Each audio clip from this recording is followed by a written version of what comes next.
कौशाम्बी से अगली खबर, जहां आतंकी लजार मसीह की कोर्ट में पेशी हुई है। ये जानकारी आप तक पहुंचा दें, कौशाम्बी से सामने आ रही है। आतंकी लजार मसीह की कोर्ट में पेशी हुई है, तीसरी बड़ी खबर जो है। और आतंकी की पुलिस को कोर्ट में ट्रांजिट रिमांड मांगी गई है। मजिस्ट्रेट दीपक जायसवाल ने रिमांड को खारिज किया और 14 दिन की न्यायिक हिरासत स्वीकार की जा चुकी है। और कोर्ट के आदेश के बाद आतंकी को टेवा जेल भेज दिया गया है।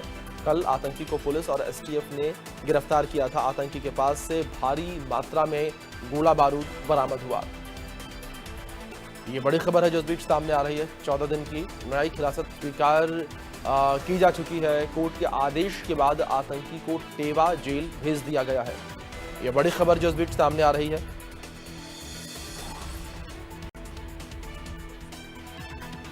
खबर कौशाम्बी से। इस बीच आतंकी की पुलिस ने कोर्ट में ट्रांजिट रिमांड जो है वो मांगी। ये बड़ी खबर, मजिस्ट्रेट दीपक जायसवाल ने रिमांड को खारिज किया है, ये कहते हुए कि 14 दिन की न्यायिक हिरासत जो है वो पहले ही स्वीकार की जा चुकी है।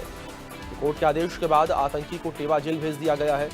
ये बड़ी खबर। ये आतंकी गिरफ्तार हुआ, जिससे लगातार पूछताछ पुलिस की टीम कर रही है। कौशाम्बी से जानकारी, आतंकी लजार मसीह को कोर्ट में पेश किया गया और पुलिस ने कोर्ट से ट्रांजिट रिमांड जो है वो मांगी थी। और मजिस्ट्रेट दीपक जायसवाल ने रिमांड को खारिज कर दिया और ये कहते हुए उन्होंने रिमांड को खारिज किया है कि पहले ही जो है न्यायिक हिरासत दे दी गई है, इसलिए ट्रांजिट रिमांड जो है वो नहीं दी जाएगी।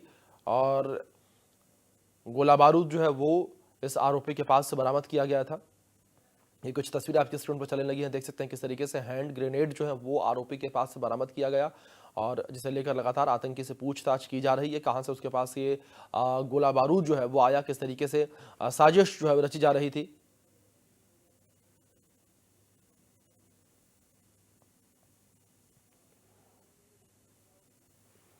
हमारे सहयोगी राकेश सोनकर जुड़ गए हैं लाइव, सीधे उनका रुख करेंगे अधिक जानकारियों के लिए। राकेश, जानकारियां आपसे सबसे पहले चाहेंगे, किस तरीके से न्यायिक हिरासत के बाद ट्रांजिट रिमांड जो है मांगी गई थी और क्या कुछ कहते हुए इस रिमांड को खारिज किया गया?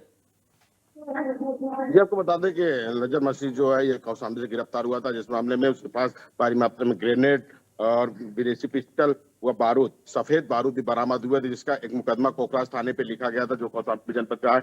जब कौशाम्बी इस मुकदमे में कोखराज थाना पुलिस ने सीजीएम के यहाँ उसको पेश किया, तो सीजीएम ने उनको 14 दिन की रिमांड दी और उनको आदेश दिया कि इस मुलजिम को यहाँ टेमा जेल, जो कौशाम्बी का जेल है, वहां पर रखा जाएगा। उसके बाद जो पंजाब पुलिस थी, पंजाब पुलिस के जो इंस्पेक्टर थे, उन्होंने सीजीएम से ये एप्लीकेशन देते हुए 36 घंटे की ट्रांजिट रिमांड मांगी थी, जिस पर सीजीएम ने यही कहा कि ये क्योंकि कौशाम्बी में एक मुकदमा इसका दर्ज हुआ है, कौशाम्बी पुलिस पहले इस जो लजर मसीह है इसके लिए 14 दिन की रिमांड मांग ली, जिससे उसकी रिमांड की मंजूरी हो गई है और उसको कौशाम्बी में जेल में रखा जाता है। इसलिए जो पंजाब पुलिस ने 36 घंटे का ट्रांजिट रिमांड मांगा था, उस रिमांड को कैंसिल कर दिया गया है और कौशाम्बी पुलिस की रिमांड पे उसको जो है कौशाम्बी के टेवा जेल में उसको रखा गया है।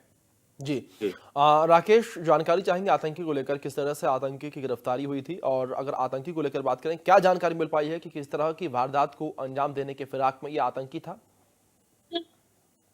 बिल्कुल ज्यादा ये जो आतंकी है लजर मसीह, ये कुंभ के समय से जो इनपुट पुलिस की जानकारी मिली है कि कुंभ के समय से ही ये आसपास के जिलों में रह रहा था। कौशाम्बी जनपद क्योंकि प्रयागराज से सटा हुआ जनपद है, यहाँ पुलिस मुस्तैदी को देखते हुए योगी सरकार ने कुंभ में सुरक्षा व्यवस्था के कड़े इंतजाम किए थे। कई खुफिया एजेंसियां भी लगाई गई हैं, जिससे ये तो कौशाम्बी तक तो आ रहा था, लेकिन कौशाम्बी के बॉर्डर में सुरक्षा व्यवस्थाओं को देखकर ये कुंभ में प्रवेश नहीं कर सका। लेकिन इसके पास जिस हिसाब से हथियार और बारूद, विस्फोटक पदार्थ मिले हैं, ग्रेनाइड मिले हैं, विदेशी पिस्टल मिले, इससे लग रहा है कि ये किसी बड़े घटना को अंजाम देने के फिराक में था। लेकिन यूपी की सुरक्षा व्यवस्था, जो मुख्यमंत्री योगी जी द्वारा कुंभ को लेकर सुरक्षा व्यवस्थाएं की गई थी, उन व्यवस्थाओं को घेरे को ये नहीं तोड़ सका और इसी के चक्कर में ये लगभग कई दिनों तक कौशाम्बी, लखनऊ, फतेहपुर के बीच में अपना ठिकाना बदलता रहा, क्योंकि लगातार इसके जो खुफिया एजेंसी थी यूपी की पुलिस की,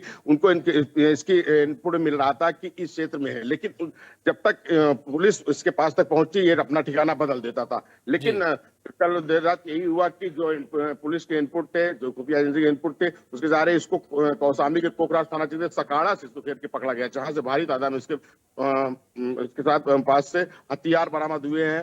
हथियार के साथ साथ बम, जो 3 बम इसके पास बरामद हुए थे, और बारूद, जो विस्फोटक बारूद इसके पास बरामद थे। अब यही कहा जाए कि ये एक बड़ी घटना को अंजाम देने के फिराक में था, क्योंकि ऐसे हथियार और विस्फोटक पड़ा हिसाब से, लेकिन सुरक्षा जी व्यवस्था को लेकर ये, क्योंकि इसका यही मंशा रही होगी कि भीड़ भाड़ इलाके में ये घटना को अंजाम दे, जिससे ज्यादा लोगों का हताहत हो। लेकिन सुरक्षा कुंभ की अगर बात करें तो सुरक्षा व्यवस्था कड़ी होने के कारण ये अपने मंसूबे में काम नहीं हो सका, कामयाब नहीं हो सका है। जी राकेश, जिस तरीके से आपने जानकारियां दी कि लगातार इससे पूछताछ की जा रही है, लगातार तमाम जो पहलू हैं उनको खंगाला जा रहा है, ऐसे में जो ये आतंकी पकड़ा गया है इसके मददगारों को लेकर क्या जानकारी मिल पाई है कि किस तरह से इसे प्रदेश में मदद मिली, किनकी मदद से इसने पनाह ली और फिर इस तरीके की वारदात को अंजाम देने की फिराक में था आरोपी है?